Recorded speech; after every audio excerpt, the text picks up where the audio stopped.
champions, and welcome back to our only science video this week.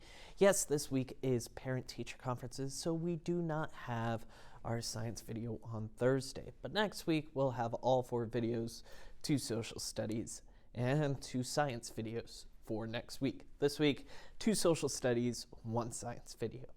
So we have got into solar energy, the type of energy that is probably the most beneficial for us Phoenicians, people who live in the city of Phoenix, or Arizonans, people who live in the state of Arizona, to pursue solar energy. We've talked about fossil fuels made from the decomposed remnants of past organisms, whether those are plant, animal, dinosaur. We've talked about hydroelectric. We don't get a lot of water, so maybe not the best use for us. We've talked about wind energy. We don't get a lot of wind. However, here in Arizona and in Phoenix, we have over 340, 350, some years, 360 sunny days with very little clouds. So we've got a lot of sun, and if we can utilize the solar energy, it could be for the best. But let's learn how solar energy works compared to those previous energies we've talked about.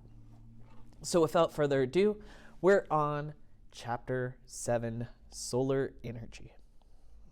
Our big question for us to answer today is, how do people use sunlight as a source of energy? And a couple vocabulary terms for us to turn our minds onto. Solar power is the use of sunlight to meet our energy needs. And a solar cell is a device that converts sunlight to electricity. Solar energy. Most energy on Earth begins with the sun. The sun transfers light and heat to the geosphere, atmosphere, hydrosphere, and biosphere. The physical realm of Earth, the atmosphere, the air that we breathe, the hydrosphere, the water that we drink, and our biosphere, the living creatures who live on the geosphere, in the atmosphere, drinking from the hydrosphere. We're the biosphere. Okay? Evaporation keeps the water cycle going, which allows hydroelectric energy to be harnessed. Sunlight captured by the biosphere results in carbon-based foods that provide energy for life, as well as the raw material for fossil fuels. Okay?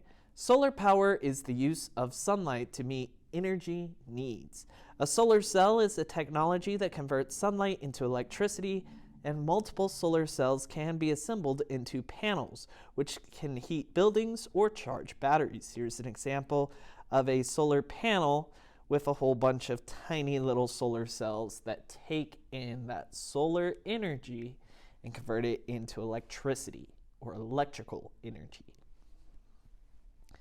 Solar energy's cost and benefits. Remember, when we're talking about energy, a cost is more than just the money. We don't need to know how much a solar panel costs, which is still a little expensive, but costs are, what are the negative downsides to this? And benefits are, what's the good things? What good comes from switching to solar power? A word that we need to know and have in the back of our mind is how efficient something is. Efficiency refers to how quickly, easily, and well it does what it is intended to do. For example, if it takes more work and energy to make a solar cell than the energy and benefit it can provide, it is not efficient. So in some places of this world, such as Alaska or close to the North Pole, where they have 60 days of night, that's 60 days they can't use a solar panel, and it wouldn't be very efficient for them. Meanwhile, here in Arizona, as I said, we've got sunlight almost every day out of the year. This week's kind of been an anomaly with the cloud coverage, but still enough sunlight gets through to heat up the valley, and if we could use that for electricity, then it would be really efficient. Okay? So solar energy's costs and benefits. Every hour, enough solar energy strikes Earth's surface to meet humanity's energy needs for an entire year. In 1 hour, there's enough sunlight hitting our planet that we could power everything we need for an entire year. That sounds amazing. That sounds so fantastic. However, we need to harness it in the right way where it is still beneficial to us without costing us our humanity. So, with that much renewable energy available, why aren't we using solar energy for everything? Why not? Why isn't it powering our cars? Well, one challenge is a problem of solar cells. For decades, solar cells, also called photovoltaic cells, were inefficient. They could only convert about 6% of the energy in sunlight that struck them into electricity. Since then, efficiency has improved to about 20%. Higher efficiency cells are made, and they are expensive. They are mostly used for satellites and other big projects. Here we have a picture of a large solar farm that can be used to harness a lot of sunlight at a time and provide a lot of electricity. But what happens if the sky is cloudy or the sun goes down? Well, I think we talked about this with wind energy. If you don't have wind, you just store that energy in a special battery. So solar cells aren't the most efficient. And our book is quoting that it's about 20% efficiency. For every energy that comes in, only about a fifth of it gets put out to power a home, which is still a lot considering how much energy comes from the sun. I think this book is a few years old, and so maybe solar energy panels have gotten more efficient, or maybe they've just gotten cheaper and you can have more solar cells to make larger solar panels to increase the amount of energy you get from those. But it doesn't make sense to spend a lot of money on solar cells that can only convert very little energy. But recent improvements and more demand of solar cells have brought costs down. It can still cost thousands of dollars to put up enough solar cells on a home to provide electricity. For most people, that is too great an expense, and they do not want to wait years for that investment to pay off and lower their electricity bills. There is another challenge to solar power. Different amounts of sunlight strike Earth in different locations and at different times. The sun does not shine in the sky at all times, so even if a home has solar panels or a town is using a solar farm to provide electricity, there still needs to be battery storage. Batteries capture the electricity for cloudy days and sunless nights. Batteries are costly too.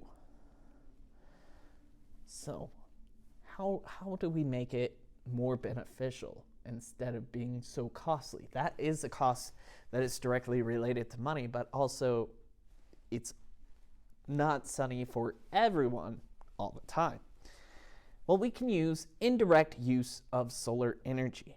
Solar energy can also be converted to electricity by another method. This involves reflecting many different rays of sunlight toward a single target that becomes superheated. The target is usually at the top of a tall tower in the middle of a field of computer-controlled mirrors.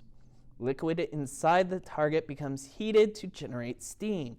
The steam powers a spinning turbine, which produces electricity in a generator.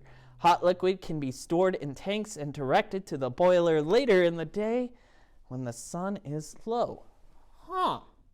So instead of a solar cell converting solar power to solar energy, if you heat something up and super steam up some water, that steam can spin a turbine. Well, we have spinning turbines in hydroelectric energy. We have spinning turbines in wind energy, spinning turbines in a nuclear power plant with heated steam, and also from coal plants through heated steam. Hot water turned into steam, spinning and spinning in a turbine, can provide electricity. Interesting that we have that same commonality across all of the types of energy that we've looked at so far. The heat that is observed by sunlit materials can also be used to heat water for use in homes.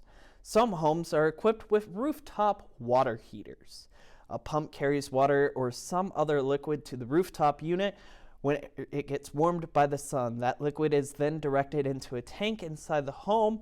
Water in the tank is warmed by the heat from the liquid inside pipes that came from the roof. It is available for use in kitchen, sink, shower, and other places. Side tangent. I've been watching a lot of YouTube about people minimalizing their lives and moving into RVs or campers, and they've got these ingenious systems where they just fill up this tank on the top of the roof of their car, and as they're driving around, it will heat up, and it's insulated enough that it will maintain its heat so that while you're out camping, you can have a hot shower because it was heated on the roof of your car. Pretty ingenious stuff right there. Okay. Some people can also use solar ovens to cook food. The oven usually consists of a clear roofed container that has mirrored walls or aluminum foil. The sunlight that enters the container reflects off the walls and strikes the food inside. A solar oven usually cannot achieve the temperature of electric, gas, or coal-fired ovens, and they take a little bit longer time. But if enough time is given, it can eventually cook some food very well. And the sunlight is free. No use for gas. Okay? Passive solar energy. Another way for people to use solar energy is to design buildings so that the sunlight warms them inside. For example, a home that has a large living room that faces the sun can have large windows that allow sunlight in. The floor can be made of dark material that absorbs and retains heat and then slowly releases it throughout the day. When the sunlight is not available, insulating blinds can be drawn to prevent heat from leaving the room.